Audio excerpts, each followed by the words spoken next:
जय श्री राधे कृष्णा सभी को। दोस्तों कैसे हैं आप लोग। आशा करती हूँ कि आप बहुत अच्छे होंगे। दोस्तों होली आ रही है, वो है 4 तारीख की, यानी कि 4 मार्च की होली है।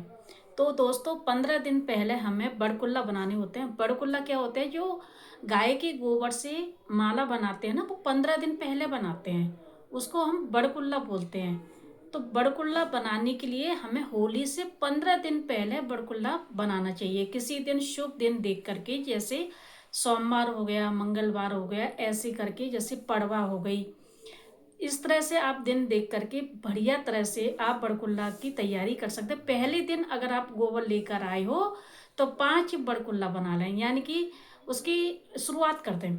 उसके बाद मन चाहे जितने भी आप बड़कुल्ले बना सकते हैं, लेकिन ये भी इसका विधान है कि हमें कितने बड़कुल्ले बनाने हैं। देखिए आज मैं इसके बारे में आपको सारा कुछ बताऊंगी, पूरा वीडियो आप जरूर देखना, तभी आपको पता चलेगा कि बड़कुल्ला यानी कि इसको बोलते हैं गुलरी। मैं सिंपल सी भाषा में बता रही हूँ, इसको गुलरी बोलते हैं। गुलरी 15 दिन पहले, होली से 15 दिन पहले बनाई जाती है।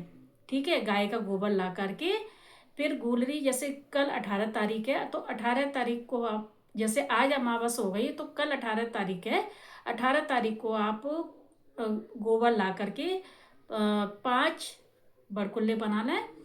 इसको गूलरी भी बोलते हैं, गूलरी बनाकर रखते हैं। फिर अपने इच्छा अनुसार अगले दिन बना लें, शुरुआत कर दो भले ही, मतलब ये कहने का मतलब यह है शुरुआत कर दो। ठीक है, अब आपको जानना होगा कि बड़कुल्ला जो होते हैं उसमें क्या क्या बनाते हैं। तो मैं आज आपको सारा कुछ बताऊंगी कि बड़कुल्ला बनाते समय हम क्या क्या चीज़ें बना सकते हैं गोबर से।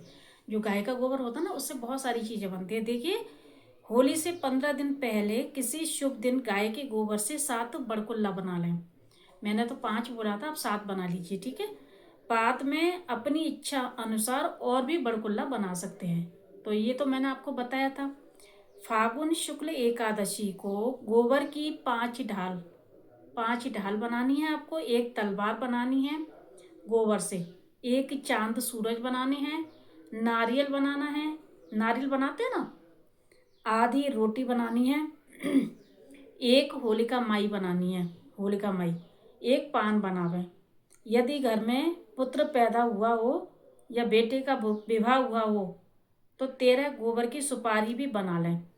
तो अगर आपके घर में कोई बेटा हो गया है या बेटे का विवाह हो गया है तो हमें ये 13 गोबर की सुपारी बनानी होती है। ढाल, तलवार, खिलौने आदि बनाने के बाद बड़कुल्ला न बनावें। ठीक है, होली की आंख बनाने के लिए उसमें कौड़ी का प्रयोग करें। कौड़ी तो आप जानते हो, जब आप होली की आंख बनाते हैं तब उसमें आप ये कौड़ी डालते हैं। बड़कुल्ला को माला में भिगोवें। जैसी एक वो आती है, मतलब रस्सी टाइप आती है, बाजार में मिलती है। आप जैसे बड़कुल्ला बना लेते हो तो उनकी माला बना लें आप। ठीक है, और इस माला में सब तरह के बनाए हुए खिलौने जो बनाए थे ना गोबर से, वो सारे पिरो दें। एक पितरों की माला के बारे में बता रही हूँ। एक पितरों की होती है, एक हनुमान जी की होती है, और एक घर की होती है, एक शीतला माता की माला बनाई जाती है। तथा घर में जितने भी पुरुष और लड़की हों उन सबके नाम की माला बनाएं। एक एक माला में 8 8 बड़कुल्ला डालें। ठीक है, एक माला जैसे तैयार करते हैं तो 8 बड़कुल्ला उसमें डालें, एक पान डालें और बड़ी सुपारी डालें। नारियल पिरोकर रोली होली गाएं, मतलब होली गाई जाती है। जैसे आप बड़कुल्ला की माला तैयार करते हैं तब होली गाएं, ये बहुत ही शुभ होता है। तो इसीलिए आप होली के गीत भी, थोड़ा शगुन हो जाता है, शगुन के रूप में आप थोड़ा सा बनाते समय गीत गा लें तो थोड़ा मंगल होता है हमारे घर में। ठीक है, होली का जो पर्व है, होली का पर्व फागुन मास की पूर्णिमा को मनाया जाता है। होली से 8 दिन पहले होलाष्टक प्रारंभ हो जाते हैं। जैसे अभी मैंने आपको 15 दिन पहले का बताया है। 15 दिन पहले तो आपको गुलरी बनानी है, यानी कि बड़कुल्ला बनाने 15 दिन पहले। और होली से 8 दिन पहले होलाष्टक लग जाती है। होलाष्टक का मतलब होता है कि होलाष्टक के दिनों में कोई भी आप शुभ कार्य नहीं कर सकते, जैसे गृह प्रवेश, मकान खरीदना, शादी विवाह वगैरह, जैसे मंगलकारी कार्य होते हैं ना, वो नहीं आप कर सकते हो। ये सब काम करना वर्जित माना जाता है। होली एक सामाजिक पर्व है, यह रंगों का त्योहार है। इस पर्व को सब वर्ग के लोग मनाते हैं। ठीक है, आपस में भेदभाव मिटा करके प्रेम से गले मिलते हैं, एक दूसरे का सम्मान करते हैं, एक दूसरे के साथ में होली खेलते हैं। तो उत्साह, मतलब एक जैसे प्रेम का प्रतीक है होली खेलना, तो उत्साह मनाते हैं, बहुत जोर शोर से होली मनती है। तो सभी भेदभाव मिटा करके होली मनाई जाती है। ठीक है, इस दिन सायंकाल के बाद यानी कि संध्या के बाद भद्रा रहित लगन में, जैसे जिस समय भद्रा ना हो उस समय होलिका दहन किया जाता है। जैसे भद्रा लगी होती है ना, तो पंडित जी बता देंगे कि भाई भद्रा कब से कब तक है, तब उसमें होलिका दहन किया जाता है। और जब होलिका दहन होती है तो वहां से क्या होता है, जैसे आपने देखा होगा कहीं गली मोहल्ले पर बहुत सारी लकड़ियाँ झाड़ फूस वगैरह इकट्ठा करके बहुत ऊंचा सा मंच बना करके उस पर अग्नि प्रज्वलित की जाती है। बीच में एक जो डंडा होता है बड़ा वाला वो लगाया जाता है, उसको हम ध्रुव बोलते हैं, पहलात पहलात बोलते हैं, है ना। तो बहुत पूजा, फिर पहले पूजन की जाती है। कई लोग इसको ठंडी पूजा बोलते हैं। ठंडी पूजा कोई, जैसे जब तक आग नहीं लगती है ना होलिका में, तब तक उसकी हम लोग तो क्या करते हैं, पूजा करने चले जाते हैं, है ना। और फिर कई लोग क्या करते हैं, आग लगने के बाद ही पूजा करते हैं। प्रतिपदा चतुर्दशी भद्रा तथा दिन में होली का दहन का विधान नहीं है। हमेशा याद रखना, कभी भी दिन में होली की तैयारी तो चलेगी, होलिका दहन की, लेकिन कभी भी दिन में आपको जलती हुई नहीं दिखेगी, वो हमेशा रात को ही जलती दिखेगी। पूजन के समय निम्नलिखित जो मंत्र होते हैं ना, मंत्र जो होते हैं वो आ, गाया जाता है। मंत्र जो भी जिसको आते होंगे वो मंत्र गाते हैं। और विधान है इसकी, जैसे होलिका पूजन का जो विधान है वो कैसे है।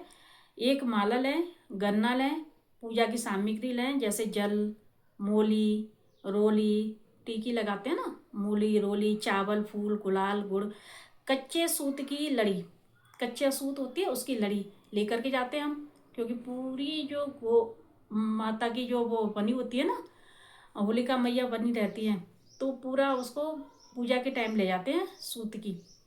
कच्चे चने की डाली और जल का लोटा, नारियल, कच्चे चने की डाली, पापड़ आदि से जिस स्थान पर होली जलाई जाती है होली का पूजन करें। तो आप लोग भी जाते होंगे पूजन करने के लिए। तो हमारे तो क्या होता है कि जैसे हम पूरी ले जाते हैं, ठीक है, थोड़ा सा हलवा ले जाते हैं, गुलाल ले जाते हैं, और धागा, कच्चा धागा होता है वो ले जाते हैं, लोटा में जल भर के ले जाते हैं, और कुछ पैसे वगैरह ले जाते हैं। तो वहाँ पे जा कर के हम पूजा करके उनकी आ जाते हैं। ठीक है, और इसकी एक कथा भी है।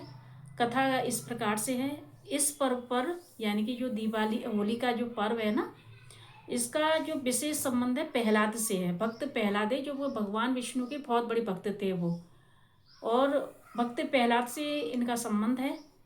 और इस त्योहार का जो संबंध है भक्त प्रहलाद से, बहुत छोटे से थे वो, और वो भगवान की बहुत पूजा पाठ किया करते थे, बहुत भक्ति किया करते थे, नाम जाप किया करते थे। उनके पिता ने उनको मारने के कई सारे प्रयास किए थे, लेकिन जब नारद जी ने उनको बताया कि आप भगवान का ध्यान करो, उनकी माँ ने कहा कि तुम भगवान की शरण में जाओ, तब प्रहलाद जी भगवान की शरण में गए, भगवान का नाम जाप किया। भगवान ने उनको देखिए आगे इस कहानी में बताते हैं सब कुछ। इस पर्व का विशेष संबंध भक्त प्रहलाद से है। हिरण्यकश्यप ने, जो उनके पिता थे, प्रहलाद को मारने के लिए अनेक उपाय किए थे। पहाड़ों से गिराया था, नदी में गिराया था, जंगली जानवरों से मरवाने का प्रयास किया था, लेकिन वो भगवान की कृपा से हर बार बचे जाया करते थे, बचे जाते, भगवान ही बचाते थे उनको। तो अनेक उपाय किए थे, लेकिन वह उसे मार न सका, है ना। जब तक भगवान की देखो, भगवान कहते हैं कि भगवान नहीं है, भगवान होते हैं, भगवान हर जगह होते हैं, लेकिन हम भगवान का नाम नहीं लेते हैं तो हमें भगवान नजर नहीं आते। भगवान हमारी सदा रक्षा करते रहते हैं। इसीलिए भगवान जो भक्त कहलाते वो भगवान का नाम जाप किया करते थे। तो मैं भी सभी से यही कहती हूँ, सभी लोग भगवान का नाम जाप किया करो, क्योंकि वही हमारे रक्षक हैं, वही हमें बचाते हैं। ठीक है। हिरण्यकश्यप की बहन होलिका को अग्नि में न जलने का वरदान था। जो हिरण्यकश्यप था ना, उसकी जो बहन थी होलिका नाम था उसका, उसको जलने का मतलब वरदान प्राप्त था, न जलने का वरदान प्राप्त था, उस वो जल नहीं सकती थी। ठीक है। हिरण्यकश्यप ने लकड़ियों के ढेर में आग लगवाई और प्रहलाद को जो होलिका होलिका उनकी बुआ थी, होलिका की गोद में प्रहलाद को बैठा दिया। अब प्रहलाद जो है बिल्कुल भी चिंता नहीं कर रहे थे, क्योंकि वो भगवान का नाम जाप कर रहे थे। उनको पूर्ण विश्वास था कि उनके पास उनके भगवान है। ठीक है, तो गोदी में प्रहलाद को होलिका की गोदी में बैठा दिया गया, अग्नि में प्रवेश करने की आज्ञा दी थी। होलिका ने अग्नि में प्रवेश किया, परंतु भगवान की कृपा से होलिका जल गई। प्रहलाद बच गए, होलिका जल गई और भक्त प्रहलाद बच गए। तभी से भक्त प्रहलाद की स्मृति में तथा आसुरी प्रवृत्ति के नाश हेतु इस पर्व को मनाते हैं। देखिए, जो भगवान के भक्त होते हैं वो हमेशा संकटों से बचते हैं। तो उनके पिता प्रहलाद को नहीं प्यार करते थे बिल्कुल भी, और उनको खूब अत्याचार किया था, खूब उनको परेशान करते थे, खूब उनको मारने का कई बार प्रयास किया था। भगवान भी तो अपनी भक्ति की रक्षा करते हैं ना, तो भगवान ने प्रहलाद की खूब रक्षा करी। अंत में जब उनको बहुत गुस्सा आया विष्णु भगवान को, तो विष्णु भगवान ने हिरण्यकश्यप को, और उसको वरदान था कि वो न जमीन में मरेगा, न आसमान में मरेगा, न दिन में मरेगा, न रात में मरेगा, वो कभी मरेगा ही नहीं। तो भगवान के पास तो हर चीज़ का उपाय है। भगवान ने फिर उसका उपाय, भगवान के पास हर चीज़ का उपाय होता है। देखिए, हर कोई आजकल भगवान बनना चाहता है, लेकिन भगवान नहीं बन सकते। भगवान भगवान ही होते हैं। और भगवान ने ऐसा उपाय निकाला, ऐसा उपाय निकाला, उसको न जमीन में मरने दिया, न तो उसको जमीन पर मारा, न आसमान में मारा, न दिन में मारा, न रात को मारा। ठीक है, और न कोई हथियार से मारा। ये वरदान था उसको। वो कैसे मरा कि भगवान ने दिन छिप जाता है ना, तब उस समय देहरी पर बैठ करके, न तो बाहर न अंदर मरा, वो सीधे देहरी पर मरा। उसको क्या वरदान था, न तो बाहर मर सकता है, न अंदर मर सकता है, न दिन में मर सकता है, न रात में मर सकता है, न सुबह मर सकता है, न शाम को मर सकता है, न हथियार से मर सकता है किसी। तो भगवान ने कैसे मारा उसको, भगवान ने ऐसे मारा, उसको गोदी में रखा, ऐसे जैसे मैं कुर्सी पे बैठी हूँ, गोदी में रखा और देहरी पे बैठे। ना उस समय शाम थी, ना उस समय रात थी, दिन छिपा हुआ था। भगवान ने उसको किसी हथियार से भी नहीं मारा, भगवान ने उसको अपने बड़े बड़े नाखूनों से उसको मारा था। वो समझ रहा था मैं मरने वाला हूँ नहीं, मैं ही भगवान हूँ। और भगवान का नाम लेने वालों को वो दंड दिया करता था। तो जो प्रहलाद थे उनके भक्त बेटे थे, तो वो भगवान का नाम लेते थे, वो भगवान के अधीन थे। तो उनको भी कई बार मारने का प्रयास किया, लेकिन भगवान की कृपा से वो बच गए। तो दोस्तों, ये थी होली की थोड़ी जानकारी जो मैंने आपको दे दी है। अगर मेरी आपको ये वीडियो अच्छी लगी है तो इसे लाइक करें, सब्सक्राइब करें। जय श्री राधे कृष्ण।